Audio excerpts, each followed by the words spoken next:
அனைவருக்கும் வணக்கம். நேற்று கைது செய்யப்பட்ட எம்எல்ஏ மார்க்கண்டேயன் தகுதி நீக்கம் செய்யப்பட போகிறாரா அப்படின்றத நம்ம வீடியோக்குள்ள பார்ப்போம். சபாநாயகர் சொன்ன மிக முக்கியமான விஷயம். அடுத்து வரக்கூடிய பட்ஜெட்ல எல்லோரும் எதிர்பார்த்த பெண்களுக்கான 2500 ரூபாய் மற்றும் வெற்றி பயண திட்டம், இந்த மாதிரி நிறைய திட்டங்கள் செய்ய போறாங்க. அதை நான் விரிவாக சொல்றேன்.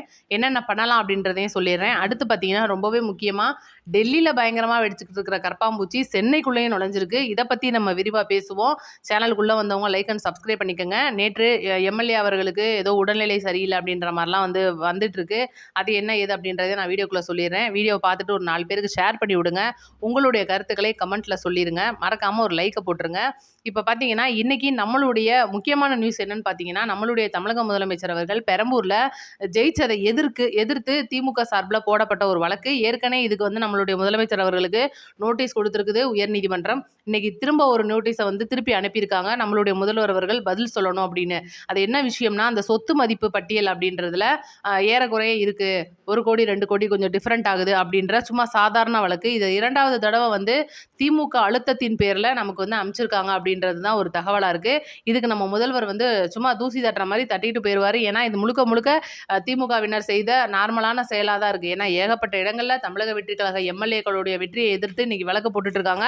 ஒவ்வொரு வழக்குக்கும் இன்னைக்கு தீர்வு வந்துட்டு இருக்கு. இந்த எல்லா வழக்குக்குமான தீர்வு முடிஞ்சதுக்கு அப்புறம் தான் தமிழகத்தில் இடைத்தேர்தல் வரும் அப்படின்னும் தேர்தல் ஆணையம் சொல்லியிருக்கு. ரைட்டா? இப்போ முக்கியமான விஷயத்துக்கு வருவோம். இந்த பரந்தூர் விஷயத்தில் மத்திய அரசு மிகப்பெரிய குண்டை ஒன்று தூக்கி போட்டிருக்காங்க. ஏன்னா இன்னைக்கு பரந்தூரை பொறுத்த வரைக்கும் அந்த விமான நிலையம் அங்கே வரணுமான்னு சொல்லி கேட்கும்போது முதல்ல நம்மளுடைய முதல்வர் எடுத்த முடிவே அதுதான். பரந்தூர் தான் அரசியலுக்கு மிகப்பெரிய ஒரு விதை போட்டுச்சுன்னு சொல்லணும். நம்மளுடைய முதல்வர் அவர்கள் ஆட்சி மலர்ந்ததுக்கு அப்புறமா கண்டிப்பாக பரந்தூர் இழுத்து மூடப்படும். சென்னை மீனம்பாக்கத்துடைய அந்த மிகப்பெரிய விமான நிலையத்தை மிக ஒரு உயர்த்தி, அதாவது அடுத்த கட்டத்துக்கு கொண்டுட்டு போயிட்டு அங்கே 4.5 கோடி வரக்கூடிய பயணிகளுக்கு சிறப்பான ஒரு செய்கையாக செய்வோம் அப்படின்னு சொல்லிட்டு அதை விரிவாக்கம் பண்ணுவோம். இது நமக்கு தேவையில்லை அப்படின்னு சொல்லிட்டு ஒரு திட்டம் சொல்லியிருந்தாங்க.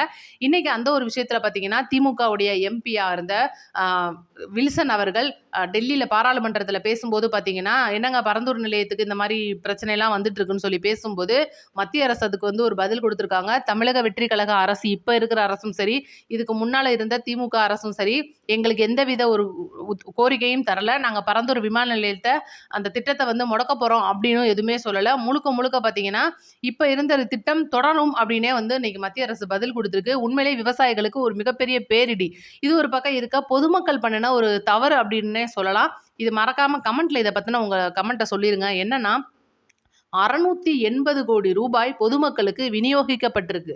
எதுக்காக அப்படின்னா, இந்த பரந்தூருக்கு நிலம் எடுக்கிறதுக்கு அவங்களுக்கு கொடுக்கப்பட்டிருக்கு. அவங்களுக்கான பணம் அவங்களுடைய வங்கி கணக்கில் நேரடியாக செலுத்தப்பட்டிருக்கு. இதுக்கப்புறம் தான் அவங்கள்ட்ட இருந்து இடம் வாங்குறாங்க. கிட்டத்தட்ட 3ல் 1 பங்கு இடம் எடுத்து முடிச்சிட்டாங்க.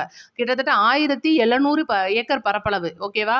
இப்போ மிச்சம் இருக்கிற 2 பகுதி மக்கள் போராடிட்டு இருக்காங்க. அவங்க விவசாயிகள் கம்மா ஏரிலாம் போகுதுன்னு சொல்லி போராடுறாங்க. நியாயமான போராட்டம். ஆனால் பணம் வாங்கினவங்களும் சேர்ந்து போராடுறாங்க அப்படின்னும்போது கொஞ்சம் வருத்தம் அப்படின்றது ஒரு இதை பற்றி நம்ம முதல்வர் அவர்கள் பரிசீலிக்கும் போது என்ன சொல்ல வர்றாங்க அப்படின்னா, இந்த பணம் கையகப்படுத்த நிலம் அப்படின்றத 1700 பரப்பளவில் சிட்கோ நிறுவனம் அல்லது ஏதாவது தொழில் பூங்காக்கள் இந்த மாதிரி ஒரு விஷயத்தை ஏற்படுத்தி அரசுக்கு வருமானம் தரக்கூடிய விஷயத்தை பெருக்கிட்டோம்னா, மீனம்பாக்கத்துடைய விமான நிலையத்தை நம்ம மிகப்பெரிய அளவில் கொண்டுட்டு வந்துட்டோம்னா நல்லா இருக்கும் அப்படின்றது தமிழக அரசு இப்போ இருக்கிற தாவேகா அரசுடைய ஒரு கோரிக்கையாக இருக்குது. இது நம்ம பிரதமர் அவர்கள் என்ன செய்ய போகிறார்? ஏன்னா நம்ம முதல்வர் அவர்கள் இது வரைக்கும் 2 தடவை டெல்லிக்கு போயிட்டு வந்திருக்கும் போது மிக முக்கிய பிரச்சனையாக பரந்தூரை எடுத்து வச்சிருக்காரு. இதுக்கு என்ன பண்ண போகிறாங்க அப்படின்றத நம்ம பொறுத்திருந்து பார்ப்போம். ரைட்டு. இதே போல் மிக முக்கியமான பிரச்சனையாக பார்ப்போம். இப்போ மார்க்கண்டேயன் அவர்கள் உள்ள போயிருக்காரு பார்த்தீங்களா? இவருக்கு ஆதரவாக நேற்று நைட்டு அவங்களோட பையன் பேசுனது உண்மையிலே சர்ச்சையாச்சு. ஏன்னா முதல்வர் அவர்களுடைய பையனை இழுத்து வச்சு பேசுறது, இது முழுக்க திமுகவினர் செய்த சதி அப்படின்னு தான் நம்ம பார்த்துட்டு இருக்கோம். இதுக்கு உதயநிதி அவர்கள் ஒரு கண்டனம் தெரிவிச்சிருக்காரு. என்னன்னா, எங்களுடைய திமுக சார்பில் இருந்து மிகப்பெரிய போராட்டம் வெடிக்க போகுது, நீங்கள் இப்படி பண்ணுறது சரியில்லை, இது அடக்குமுறை அப்படின்ற மாதிரி. திமுக காலகட்டங்களில் லைட்டாக ஒரு 5 வருஷத்துக்கு பின்னாடி போய் பார்த்தீங்கன்னா, அப்படியே மன்னர் ஆட்சியில் இந்த துக்ளக்லாம் படம், துக்ளக் ஆட்சின்னு சொல்லுவாங்கள்ல, ஒரு காலகட்டங்களில் ரொம்பவே மக்களை நசுக்கிற விதமாக நடந்த ஒரு ஆட்சின்னு சொல்லுவாங்க. அதே ஆட்சி தான் திமுக ஆட்சி கட்ட காலங்களில் 5 வருடங்கள் நடந்திருக்கு. நம்ம அதை கண்கூட பார்த்துருக்கோம்.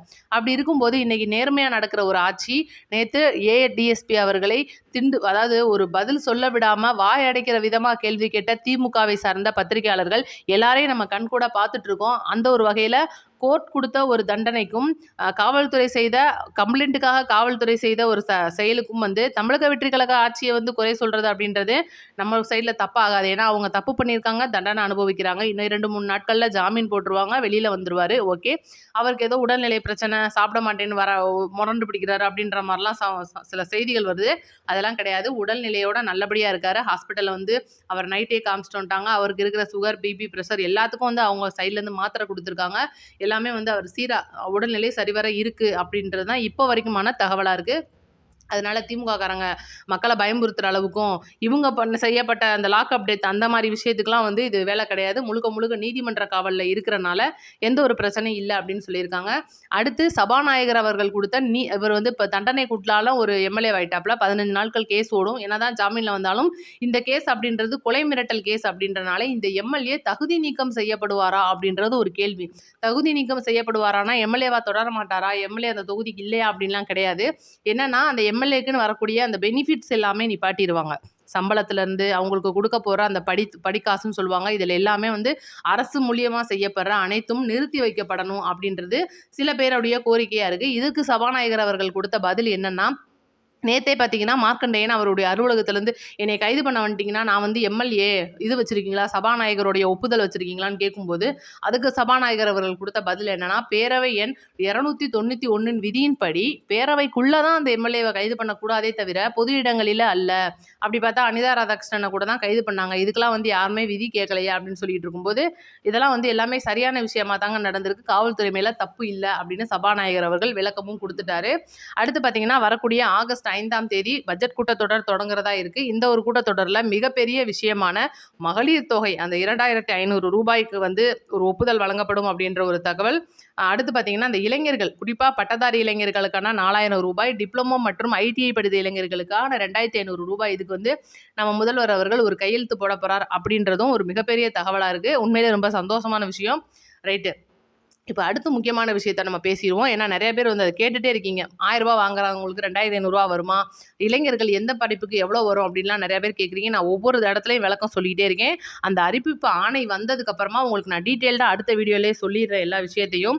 அடுத்து பார்த்தீங்கன்னா நம்மளுடைய முதல்வர் அவர்களுடைய அறை, இது ஏற்கனவே 3 நாளைக்கு முன்னாடியே நான் வீடியோவில் சொல்லி முடிச்சிட்டேன். நம்மளுடைய முதல்வர் அவருடைய அலுவலகம் பார்த்தீங்கன்னா தலைமை செயலகத்தில் செயல்படுது. ஒவ்வொரு அமைச்சர்களுக்கும் தனித்தனி அலுவலகமாக செயல்படுது. இன்றைக்கி காலையிலேருந்து நியூஸில் பார்த்தீங்கன்னா கோட்டையை அடியோடு மாறுது அப்படின்ற மாதிரிலாம் நியூஸ் போடுறாங்க. அது வந்து முற்றிலும் தப்பான ஒரு விஷயம். நம்ம தலைமை செயலகத்துக்கு உள்ளே இருக்கிற நாமக்கல் கவிஞர் அவர்களுடைய மாளிகை கிட்டத்தட்ட பார்த்தீங்கன்னா 10,000 பேர் அமரக்கூடிய மிகப்பெரிய ஒரு மாளிகை அது. அதாவது பார்த்தீங்கன்னா ஒரு அரங்கு மாதிரி இருக்கும். அரங்குனா இப்போ பார்த்தீங்கன்னா ஐஏஎஸ் ஐபிஎஸ் அதிகாரிகள் மற்றும் கலெக்டருடைய மாநாடு நடந்துச்சு. இது போக பார்த்தீங்கன்னா அங்கே இருக்கிற அமைச்சர்கள் எம்எல்ஏக்களுக்கான மிகப்பெரிய கூட்டரங்கு மாதிரி நடத்துகிற ஒரு விஷயம், கூட்டம், இதெல்லாம் வந்து அங்கே நடத்துவாங்க. இந்த ஒரு விஷயம் பார்த்தீங்கன்னா 10வது மாடியில் இருக்குது நாமக்கல் கவிஞர் அவர்களுடைய அந்த மாளிகை அப்படின்றது.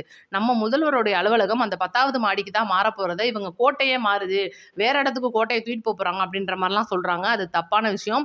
இதுக்கு நம்மளுடைய முதல்வர் அவர்களுக்கு அறிவுரை கொடுத்தது யாருன்னா ஜான் ஆரோக்கியசாமி மற்றும் நம்மளுடைய விஜய் அவர்களுடைய நெருங்கிய வட்டாரம் அப்படின்னு சொல்கிறாங்க. மேலேருந்து வந்து சில தகவல்களை சொல்லும் போதும் மக்களுடைய பார்வையை ஈஸியாக பார்க்கலாம் கீழே என்ன நடக்குது அப்படின்றது. ஒரு 10வது மாடியில் இருக்கும்போது நிறைய பேருக்கான அந்த ஒரு வருகை அப்படின்றத அதிகரிக்கும் அப்படின்றதும் வந்து நம்ம முதல்வர் அவர்களோட ஒரு கருத்தாக இருக்குது. சீக்கிரமாக இன்னும் 3 மாதத்தில் அதை மாற்றுறதா இருக்காங்க. அடுத்து மாறினதுக்கு அப்புறமா நிறைய விஷயங்கள் மாறுதலாக இருக்க போகுது தமிழக தலைமை செயலகத்துக்குள்ளே. அது என்ன ஏது அப்படின்றத நான் அடுத்தடுத்த வீடியோக்குள்ளே தெளிவாக சொல்கிறேன். நம்ம நோட்டிஃபிகேஷனை ஆன் பண்ணி வைங்க. ஏதாவது டீட்டெயில் வேணும், ஏதாவது கேட்கணும் 2500 ரூபாய் பற்றினா மறக்காமல் கமெண்ட்டில் கேளுங்க. நன்றி, வணக்கம். அடுத்த வீடியோவில் சந்திப்போம்.